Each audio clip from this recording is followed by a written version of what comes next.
So just a brief word from me this morning. We've already done a lot. I don't want to wear us out, but I'll start by just telling you that I've been thinking recently about how there was a time right after we found out that we were expecting our first child, Oliver, that I sensed just an immediate and major shift in my thinking. It was a transition from spending a huge amount of time and effort considering whether we would have the experience of being parents to a whole new experience of considering what to do now that we were going to become parents. You know, you kind of get that news and you're quickly awakened from what had been a sort of nebulous and existential will we or won't we and what will it mean to a way more concrete, like, whoa, doctor's appointments and what's his name going to be and are we ready to construct the crib?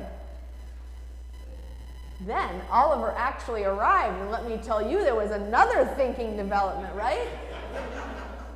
All that preparation for the actual birth of the child seemed sort of ancillary to the task of actually keeping a tiny human alive and then guiding him to become the very best version of himself. To me, it was like the experience of being in line for a roller coaster and then being on that initial uphill part of the roller coaster thinking you were ready and then being on the actual roller coaster, right? Which mirrors in a small way my thinking recently about climate change. So I can very distinctly remember being a kid and being taught that if we did not properly get rid of the milk containers in our school cafeteria, that the planet would just fill up with trash and it would be over. I also remember learning about how the hole in the ozone was absolutely 100% being caused by my hairspray can. Does anybody remember that? Throw away your hairspray can. It's causing all these problems. To me, that was sort of like learning to think about thinking about Earth care. Then when I was a little bit older, when I was a young adult, I remember being involved in all these actions to stop what was known at the time as global warming.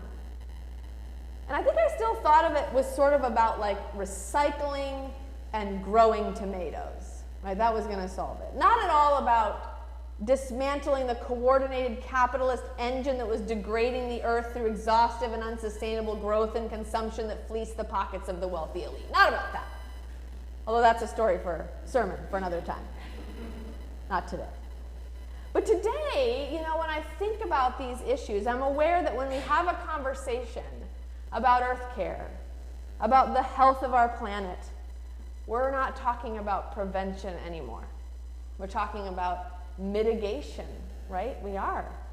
The conversation today is about climate resiliency. Does that have any meaning to you? Climate resiliency means we're already in it.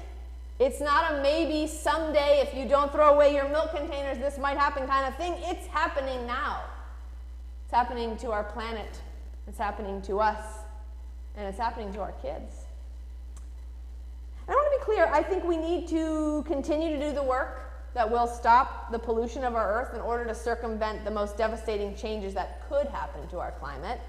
We've got to do that work in our own lives and more importantly in the halls of power around the world where systems built on consumption and greed have to be dismantled and retooled if we're going to survive this thing.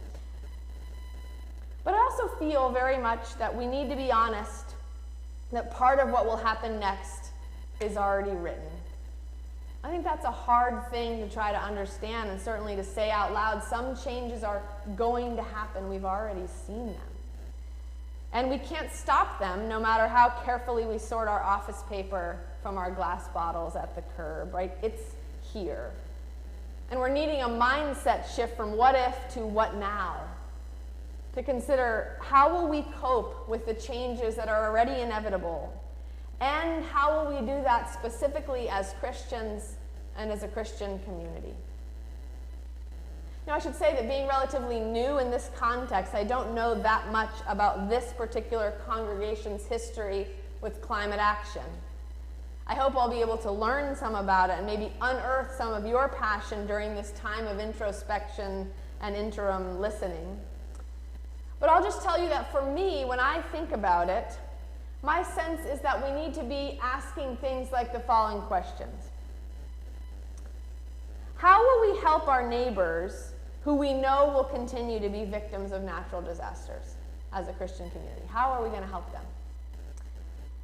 How will we help our communities prepare for difficult seasons of climate instability that will come?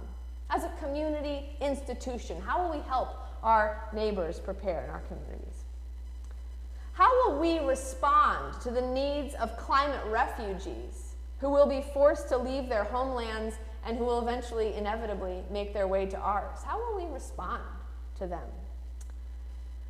How will we, here's a good one, how will we advance our values around equity and justice in a crisis that will, as most crises do, disproportionately affect the most vulnerable among us, the poor and the disenfranchised and the children?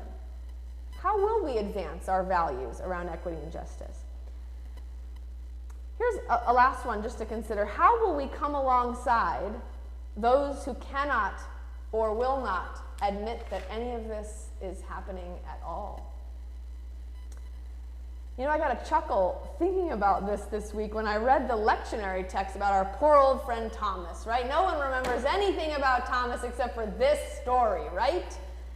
And I was thinking about how today, instead of doubting Thomas, he would be called Thomas the Resurrection Denier. That's what he'd be called, right? I mean, here he is, and everyone who is important to him saying, this is happening, we have seen it, we know it's real, it's really important, and what does Thomas say? No way! I'm not going to believe any of that until I see it with my own eyes. And then Jesus appears and says, come here, Thomas, I got to show you something. And you know, I was thinking about Thomas kind of in that vein this week, and it gave me, I got to say, a little bit more empathy for him, differently than what I've had before. Because it occurred to me that Thomas is doing something really quite natural, which is looking away from something that's difficult to make sense of and that might be kind of scary. Now see if you can follow me. I'm going to go on a little thought experiment. I really just cooked this up. You can tell me if it makes any sense to you. I think it does. Here's my idea. The disciples who encountered the resurrection were sort of on their own journey of progressing awareness, much like the pregnancy, roller coaster, climate change journeys that I just described to you earlier. Right, like when Jesus was alive and engaged in his ministry and wandering around Galilee and healing and saying things like, blessed are the poor, the thought project was really something like, wow, what interesting ideas. I wonder if and when it will ever happen that God will initiate this kingdom that Jesus is always talking about, right? How interesting. And when Jesus dies and is raised, it's sort of like, wow, this is really happening. What are we going to do about it, right? This is really real. All the stuff he was talking about is really real.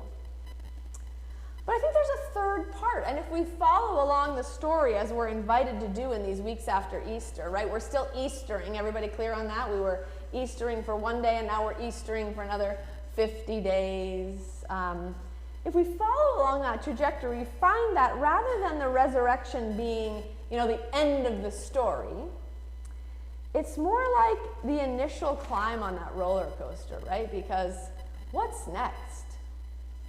What's next for the disciples that encounter the resurrection? What's next is the real journey, right? The real work. What comes next for them is the really tough thing of taking on the mantle of sharing this with others, this good news about God's power and God's presence being real and being right now. And I have to think that maybe Thomas just doesn't want to see that, right? It's a lot of work to proclaim the kingdom of God and to behave as if you believe in the hope of resurrection. That takes a lot of energy. Maybe it's too scary to face that reality and his implications, and so he says, I'm not going to believe. But I always love, right, how Jesus approaches Thomas in the situation. He says, okay, I'm going to show you my wounds. He lets him get what he needs to believe.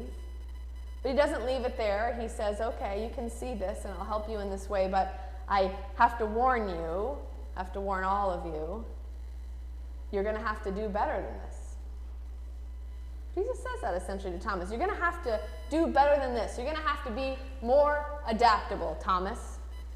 You're going to have to be more resilient in seeing and doing things that you didn't expect, even when those things are a little bit scary. You're going to have to believe in things that you can't see and preach light in the face of a lot of darkness if you're going to be my witnesses on this earth, if you're going to live, if you're going to really live. You're going to have to do better. You're going to have to be more resilient. And I really think that's the message that I want us to just hear on this second Sunday of Easter, but also this Earth Sunday, that we're going to have to be pretty resilient in the days ahead. We really are. We're going to have to be more adaptable because we're going to have to see and do things that we didn't expect. And some of them might be kind of scary. We're going to have to help our neighbors, whether they're believers or not, to do the same, to be resilient and adaptable.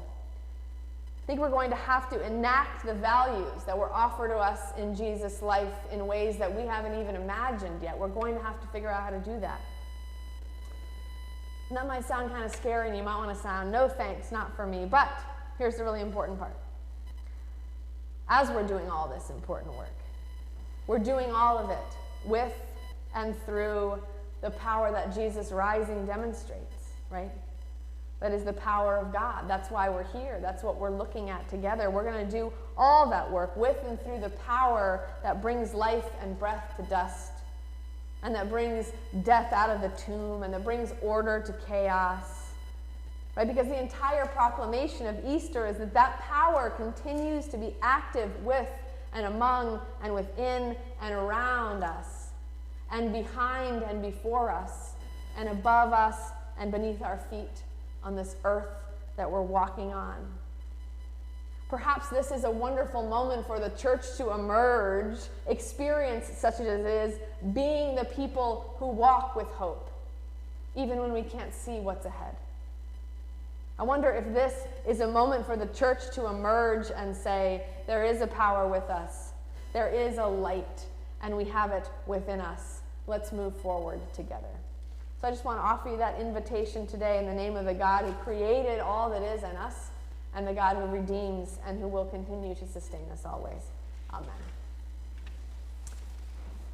We're going to respond in song. This is hymn number 22, God of the Sparrow. You can sing it from your